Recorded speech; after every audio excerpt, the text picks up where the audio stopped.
सच्ची और अच्छी खबर लखनऊ दर्पण न्यूज। डॉक्टर बाबा साहब अम्बेडकर, डॉक्टर बाबा साहब अम्बेडकर, डॉक्टर बाबा साहब अम्बेडकर।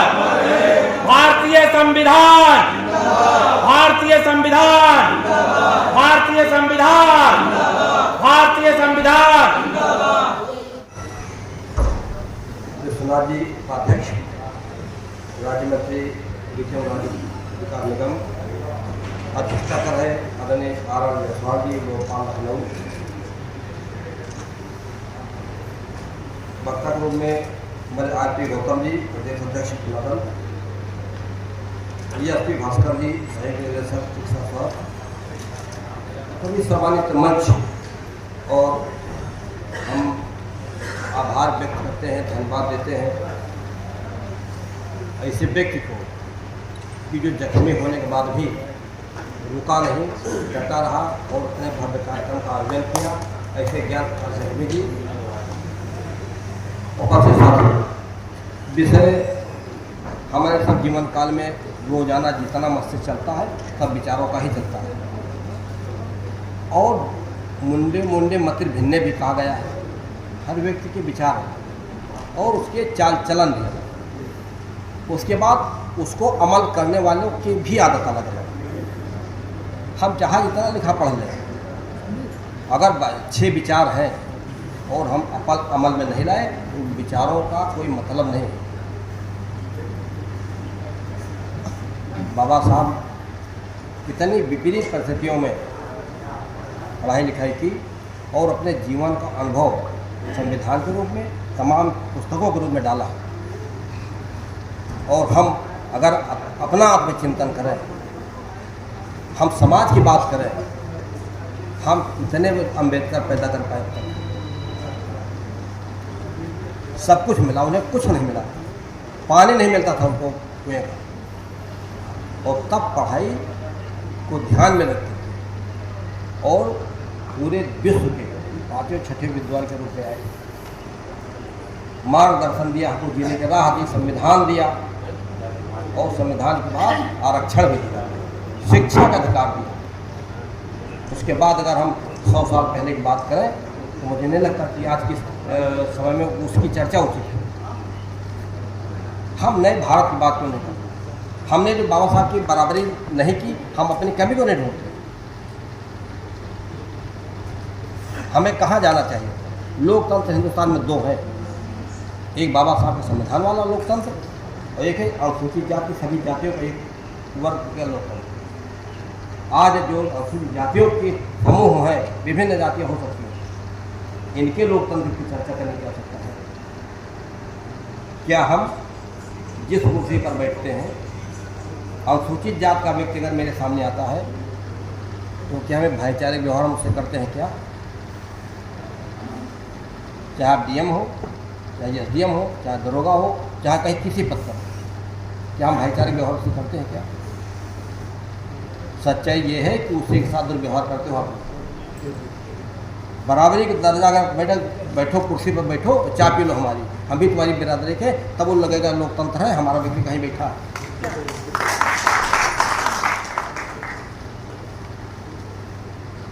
अगर आप इस तरह व्यवहार करोगे, अपनापन तो जगेगा तो आपके लिए कुर्बानी भी देगा वो। अभी गांव समाज में इतना है, एहसान बहुत लोग मानते हैं, और जब हमें लोकतंत्र अनुसूचित जात वाला खड़ा करें तो हमारी तरक्की बाबा साहब का शिक्षा में है कि नहीं, तरक्की राजनीति में भी है। दो तरह की तरक्कियाँ हैं। हम संविधान की तरक्की हमको मिल गया, आरक्षण मिल गया, सारी नौकरी मिल गया, सब कुछ हो गया, लेकिन आरक्षण के बाद एक और अच्छाई के साथ बुराई होती है। आरक्षण हुआ, बैजनाथ जहाँ चुनाव लड़ेंगे वहाँ पर रामदेव रावत भी चुनाव लड़ेंगे। हम दलित एकता कितने कर पाएंगे? जब दलित सामने दलित ही लड़ जाएगा तो विरोधाभास हो जाता है। लेकिन अगर हमारा गरीब व्यक्ति, दलित समाज का व्यक्ति, हम जिस कुर्सी पर बैठे हैं, अगर उसके दुख दर्द को दूर करना हम अपना लक्ष्य बना लें तो निश्चित रूप से जो अपने दलित समाज का एक लोकतंत्र है ये हम विकसित कर पाएंगे। इतना फोरम बहुत विद्वान बैठा है, यह जनता नहीं है। और हम गांव की बात आपसे करते हैं, हम हमारी कार्य क्षेत्र पूरा गांव है। आप पता लगाओ, भाई भाई के मुकदमा चल रहे हैं, बेटा का बाप से मुकदमा चल रहा है, पत्नी का पति से मुकदमा चल रहा है, भाई का बहन से चल रहा है। ये कब दूर हो पाएगा? ये किस संविधान से आप दूर कर पाओगे? हमारा लुट रहा है कचहरी में। ये नीचे ग्रास रूट काम करने का आवश्यकता है। ये भाईचारा हम कब कर पाएंगे? अगर समाज में गांव में चल के देखो, और अगर एक स्वजाति मुकदमा कहीं चल रहा है, उसको अगर हम एक ख़त्म करा दें, कचहरी से छुड़वा दें, तो मुझे लगता है कि सबसे बड़ा उपकार होगा उनके साथ। हमारे बचपन में गांव में पंचायतें हुआ करती थी, और बड़े बड़े फैसले, कम से कम 4-5 जाति जो नामी गिरामी हैं हम लोगों की, आप सब लोग जानते हैं, पंचायतें हुआ करती थी। और कोई व्यक्ति अगर समाज के विरुद्ध काम करता था तो कोई थाने नहीं जाता था, ना कचहरी जाता था। बैठाते तो हम एक को चौधरी बनाते थे, और उस समस्या का सामना हम वहीं करते थे। अगर उल्लंघन करता था तो उसका बहिष्कार करते थे, और कहते थे कि अब इसको कोई ना तो निमंत्रण बुलाएगा और ना इसके साथ कोई शादी करेगी जब तक कि अपनी गलती न मान ले, और हम वहाँ ठीक कर लेते थे। हमारी आपस की दोनों की लड़ाई, अगर दो लड़ते हैं तो दोनों सच नहीं हो सकते। आप सब लोग विद्वान हो, अगर कहीं लड़ाई है, मुकदमा है, तो एक सही एक गलत है। और जब एक व्यक्ति ने गड़बड़ी कर दी और हमने पंचायत से अपने समाज के द्वारा हमने उसको दावा नहीं, तो सीधे थाने की बात करता हो व्यक्ति। तो थाने तो हमारी आपकी उत्पत्ति है। जब झगड़ा किया और आवश्यकता पड़ी तो कहा थाने बना दो। जब आप अपना काम नहीं निपटा पाओगे तो थाने की उत्पत्ति हो गई, और जब थाने की उत्पत्ति हो गई तब कचहरी अपने आप हो गई। कहा हम चार्जशीट लगा देते हैं, आप जाओ लड़ो जा करके। और जब आप वहाँ पहुँच गए तो कभी सुलह नहीं होने देंगे, क्योंकि वहाँ हमारा उद्देश्य दोनों अकेले तो कहते हमारा, आप तो यही हमारा पैसा है। तो गांव में जो गरीब व्यक्ति है और उसके साथ भाईचारा हमको बनाना पड़ेगा, और उनकी जन समस्याओं को वहीं पर हम तो एक अपना लक्ष्य लिया है, करते हैं। जहाँ लड़ाई झगड़ा होता है, हम दोनों पार्टी जब तक विधायक थे तब तक लड़ाई झगड़े में प्रयास करते थे कि हमारा अनुसूचित जाति का व्यक्ति, दोनों पार्टी बुलाते, हमारी लड़ाई किसी से, हम इस तरह की राजनीति नहीं करते कि दूसरे से हमारा बोल चाल ना हो।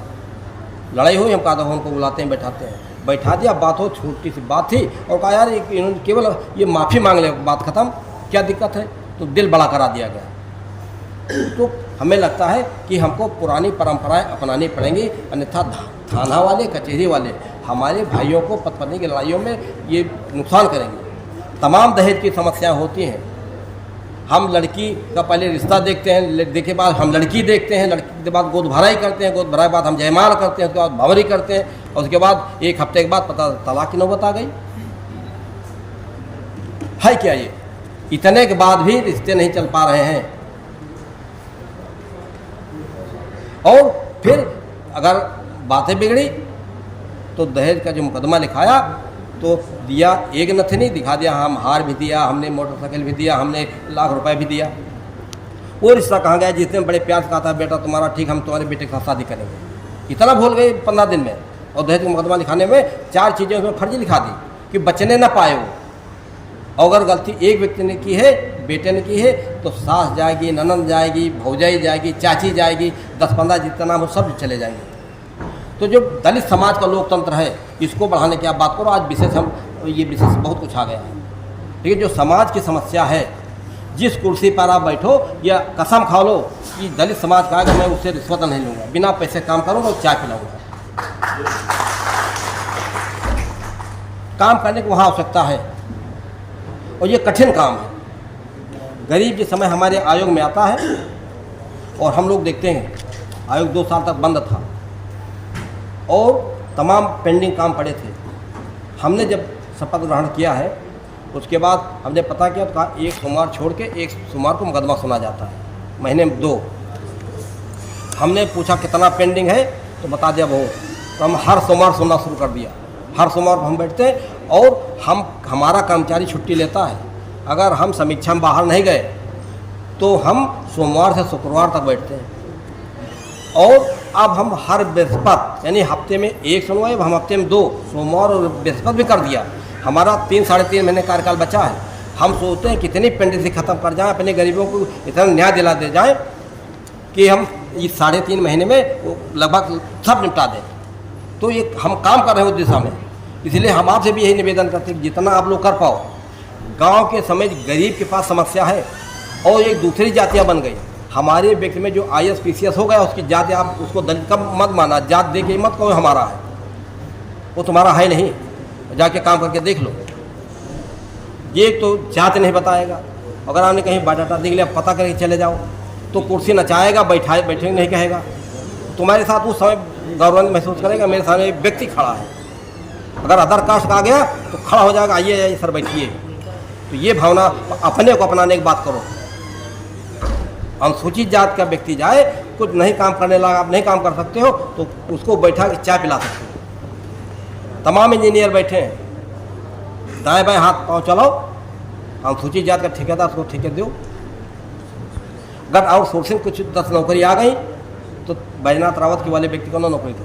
आपका नाना मामा चाचा बहुत गरीब होंगे अगर गांव के, उन्हीं में से किसी के निकाल के उसको नौकरी दे दो, चपरासी बना दो। अगर वो समझ जाएगा, बड़ा पुण्य का काम है। तो ये वैचारिक क्रांति अनुसूचित जात के वर्ग में आपको लानी पड़ेगी और इसको अमल में भी लाना है, क्योंकि हमारा विकास तो गांव में है। अगर गांव का हमारा रिश्तेदार बहुत गरीब है, गांव का हमारा नानी नाना कोई लड़का गरीब है, तो उसको कैसे ऊपर उठ पाएंगे? नहीं, उसके पास सामर्थ्य की शिक्षित बन पाए और संगठित हो, संघर्ष करें। इस तह तक ले जाने की जिम्मेदारी आप सबकी है। पहले उसको शिक्षित बनवाओ। बाकी योजना तमाम चलती, हम जब आते हैं मंच पर हम राजनीति की बात नहीं करते। तमाम सुविधाएं खाने पीने की गांव में दे दी गई हैं, फ्री राशन कार्ड दुनिया सब मिल रहा। अब हमारा गरीब व्यक्ति अनजान बस अब उसने मजदूरी करना बंद कर दिया। उसने कहा खाने पीने का हो गया, अब तो हम काम नहीं करेंगे।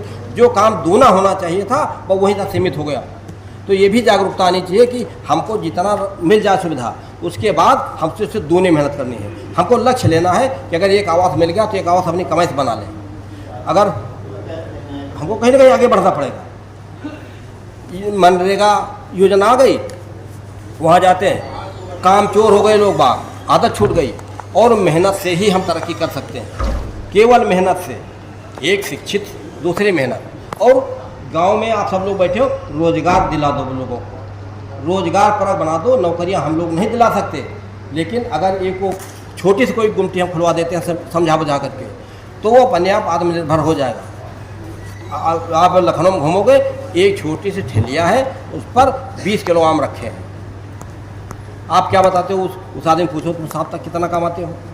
250-300 रुपये कमाता कि नहीं कमाता? और केवल ठेलिया नचाया करता है इधर। इससे बड़ा भी काम है, सब्जी का काम है।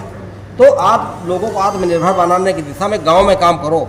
हम लोग पढ़ लिख गए हैं और हम नौकरी करेंगे, पेंशन मिलेगी, लेकिन हमारा सबका कार्य तो उस व्यक्ति के पास जो ज़मीन में मतलब अभी विकास के सबसे नीचे पायदान पर खड़ा है, उसके चेहरे पर मुस्कान हम कैसे लाएंगे?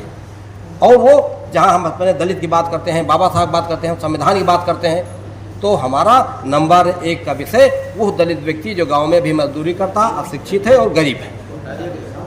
ये विषय हमारा वहाँ जाना चाहिए। इसलिए आज जो प्रकरण है, मैं इस पर ज़्यादा नहीं बोले क्योंकि विषय बड़े विद्वान लोग हैं, ये सब लोग बोले हैं। और हमारा सौभाग्य था कि हम आपके बीच में आए, क्योंकि जयसवाल जी से हमने कहा था, पता नहीं क्या हुआ, रात में 10 बजे हमको जुकाम हुआ, बुखार चढ़ा, तो नहीं था कि हम यहाँ आ पाते। तो भी आग्रह किया कि हमें माफ़ी दो, तो कहा नहीं, आप बिना काम नहीं चलेगा, क्योंकि आपको दिखाना है, इतने लोग वहाँ आएंगे, विद्वान लोगों से आपकी मुलाकात कराएंगे। तो मुझे लगा कि है हमारे सौभाग्य की बात होती, इतना फोरम आएंगे विद्वान लोग, उनसे मिलेंगे। तो हम आप लोगों से मिलने चले आए।